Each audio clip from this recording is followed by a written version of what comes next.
À un moment trop proche, ma vie a pris un virage inattendu. Je me nomme Elara, une mère célibataire qui j'élève mon fils Liam en solitaire depuis un bon moment déjà.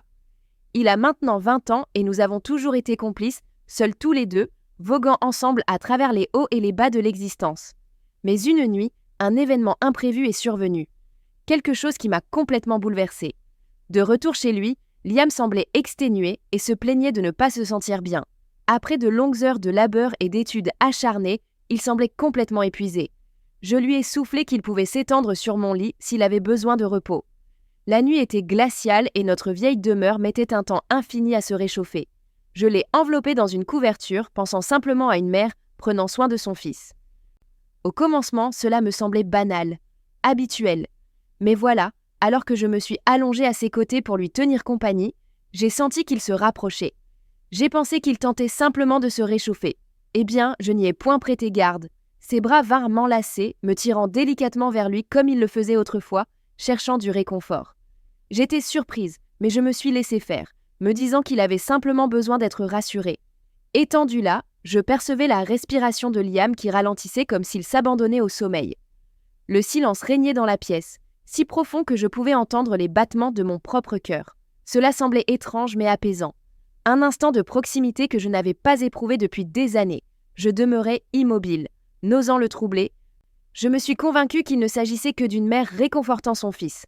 Pourtant, il se déplaçait, s'approchant sous la couverture, son bras se resserrant doucement autour de moi. Je me figeai, incertaine de ce que je ressentais. Une part de moi désirait s'éclipser, exprimer quelque chose pour rompre cet instant, mais une autre part demeura immobile, captivée par une attention que je ne pouvais éluder, puis quelque chose advint qui me prit au dépourvu. Je ressentis une sensation de fermeté sous la couverture. Inopinée, indubitable. Mon cœur s'est emballé et j'ai tenté de garder mon calme, me rappelant qu'il s'agissait de mon fils. Peut-être qu'il n'en avait même pas conscience. J'étais étendue, luttant pour contenir les émotions tumultueuses qui me traversaient, persuadée que ce n'était qu'une situation embarrassante qui finirait par s'estomper. Puis à mesure que les minutes s'écoulaient, je me suis rendu compte qu'il y avait eu un changement et je ne savais pas comment y faire face. Liam demeurait à mes côtés, sa respiration régulière, mais la chaleur grandissait entre nous, de plus en plus palpable. J'aurais aimé m'ébranler un peu, pour susurrer quelque chose de doux, pour rompre l'étreinte du silence, mais les mots se dérobent et se cachent. J'étais captive de l'instant, incertaine des émotions qui m'habitaient. Alors, Liam a doucement redressé ma tête et m'a fixé du regard. La douceur qui émanait de ses yeux était d'une intensité que je n'avais encore jamais rencontrée. Un regard qui me rassurait tout en me déstabilisant. Il se taisait, mais ses yeux semblaient questionner mon bien-être. Mon ressenti, si je partageais cette même attraction muette que lui. J'ai tenté de esquisser un sourire dans l'espoir d'apaiser cette sensation étrange, mais cela n'a fait qu'accentuer le silence. Sa main vint se poser sur la mienne, fermée et douce à la fois, me frôlant presque distraitement. Chaque petit geste déclenchait en moi une réaction que je ne pouvais négliger. Je maintenais une respiration régulière, m'efforçant de dissimuler la rapidité de mes battements de cœur. Je ne savais point que faire, Ursa. Ainsi, je demeurais là, enveloppée par cette étrange connexion, me disant que c'était simplement une mère apportant du réconfort à son fils. Pourtant, dans ce silence, juste tous les deux sous la couverture, mon esprit tourbillonne de pensées inappropriées, mais impossibles à chasser. C'était mon rejeton. Étendu là, tout près, je percevais une connexion plus profonde, une proximité qui m'échappait. La chaleur s'entremêlait à la confusion, créant une sensation inattendue qui me figea. Liam ne sembla point remarquer mon désarroi. Il demeura à mes côtés, sa main se mouvait avec douceur, d'une manière apaisante, comme si c'était la chose la plus naturelle qui soit.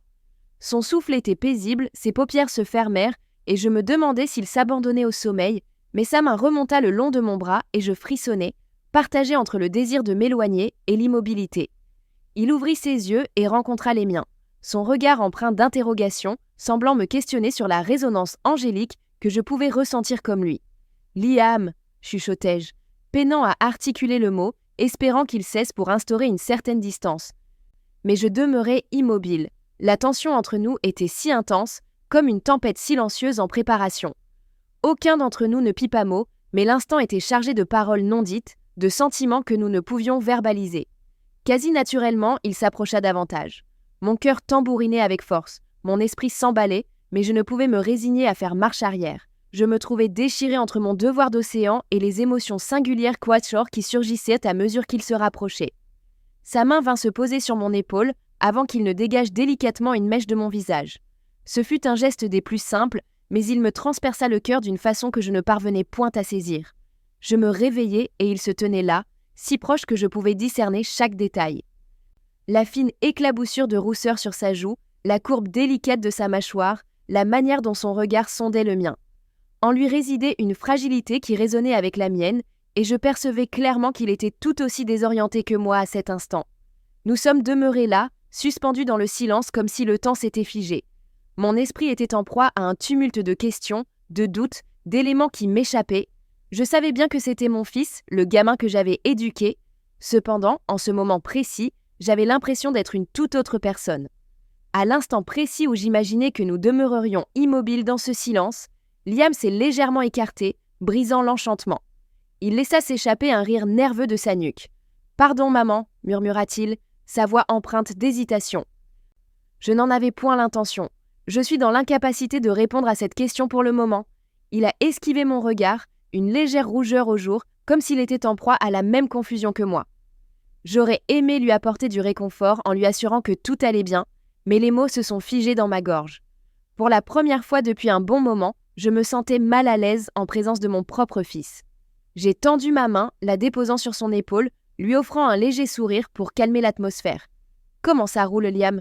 Avec une douceur feutrée, il tentait de se montrer rassurant. « C'est juste que ça fait tellement longtemps qu'on ne se hait plus tous les deux.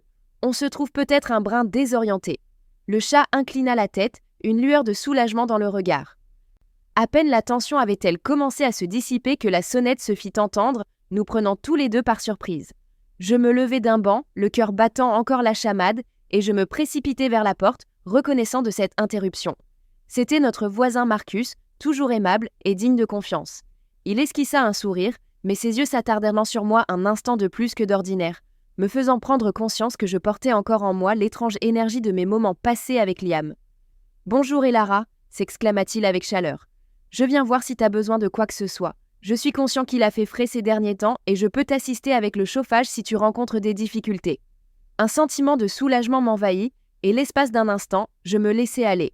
« Merci », sourit-il. « Il règne une légère fraîcheur dans la demeure. Je saurai gré. » Marcus fit son entrée et je surpris Liam qui nous observait depuis le couloir, son visage indéchiffrable.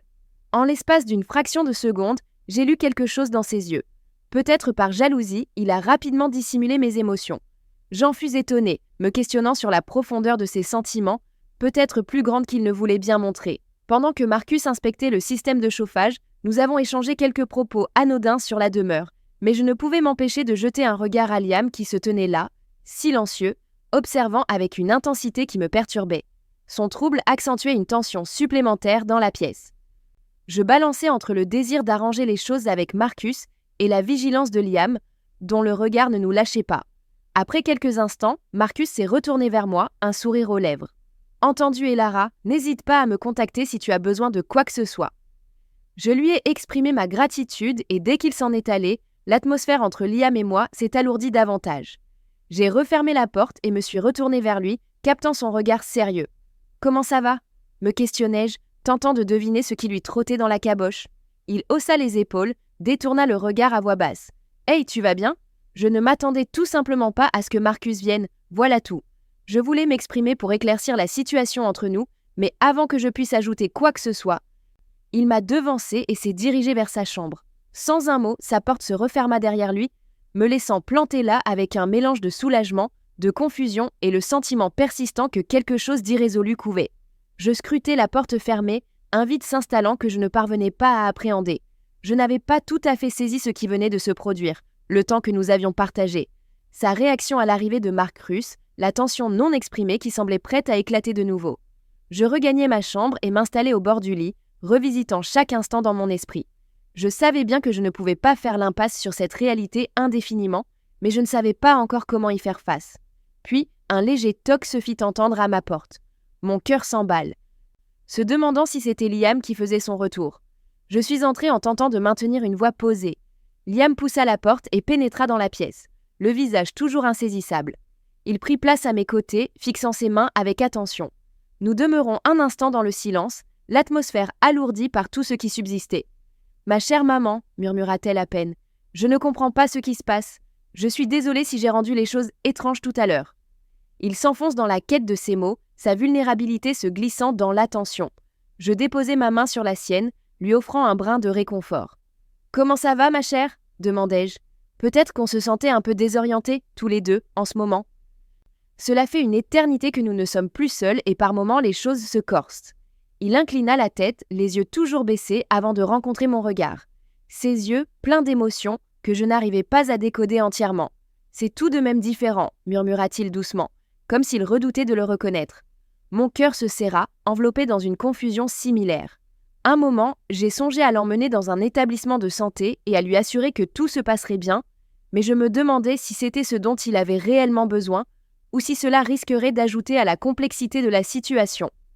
Ainsi, je demeurai là, laissant le silence s'exprimer pour nous, puis de manière inattendue, il déposa sa tête sur mon épaule, tel qu'il le faisait dans sa jeunesse. Cela m'a procuré du réconfort, mais a également suscité en moi une étrange inquiétude que je ne pouvais éluder. Mon cœur a bondi et je l'ai enlacé. Je le pressai tendrement contre moi. Un geste supposé le réconforter. Bien que je fusse conscient que nos soucis n'étaient pas encore entièrement réglés, pour la première fois depuis longtemps, j'avais le sentiment que nous n'avions pas besoin de toutes les réponses tales sur le champ. Nous pourrions résoudre les choses pas à pas ensemble, même si c'était complexe. Mais à peine la quiétude de cette pensée s'installait, un nouvel appel retentit à la porte, plus assuré, presque pressant, nous faisant sursauter tous les deux, surpris, échangeant un regard. Je me sentais tout crispé en me levant pour aller ouvrir. Marcus était de retour, l'expression soucieuse. « Pardonnez-moi, mademoiselle, de vous importuner, » souffla-t-il. « Je voulais juste m'assurer que tout se portait bien. Tu avais une drôle de tête tout à l'heure. » Je jetai un œil à Liam qui nous observait avec attention, son visage toujours impénétrable. J'essayais de maintenir une voix posée. « Je te suis reconnaissant, Marcus. Tout baigne, on s'offre juste une nuit pépère. » Marcus me jeta un regard, puis fixa Liam, l'air pensif.